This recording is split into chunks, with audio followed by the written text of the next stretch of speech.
Drive around. Let's get behind the wheel. Bridgestone. Drive to the future. こんばんは。夜7時になりました。皆さんお元気ですか？渋滞地の中ですか？お家の中ですか？押し入れの中ですか？トランクの中。それトランクの中はエスパイってほしかいね。ピストン西田です。こんばんは。こんばんは、アシスタントの高澤七重です。今日はですね、車にまつわる話をメインにするこの番組なんですけど、非常に必要だなと思ったものが最近改めてありまして、それの話をしようかなと思ってるんですけど、ドライブレコーダーって高須さん知ってる？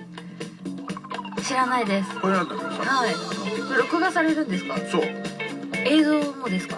もちろん何を録画するんですか？録画っていうと映像って言うんですけど、はい。カメラがありますもんね。別にその怪しいものを撮るわけじゃなくて、はいこれをガラスのところくっつけてね、それで前を撮るわけですよ。そうするともちろんカラー映像なんで、はいで信号の色とか、それから誰がどうやって動いてでどうなっちゃったのかっていうのが全部記録できるんですね。でこれ僕の車くっついてるんですけど、はい。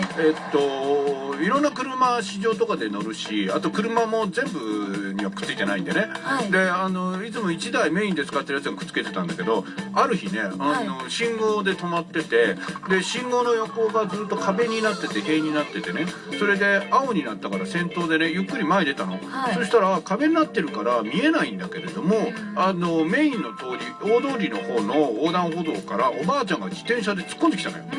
信号もちろんおばあちゃんの方は赤なんだよ、はい、だけれども俺は青で出た時におばあちゃんと本当ぶつかりそうになって、俺は一生懸命ブレーキかけてバーッと思って、でパッと思った時にね左足でブレーキ踏んじゃう、俺の場合間に合わない、はい、でそういう風にいつも訓練してるからできたんだけど、はい、それでおばあちゃんとは幸いにも衝突してなかったんだけど、おばあちゃんもね「ああごめんごめん」って言いながら「早く行って早く行って」って言って。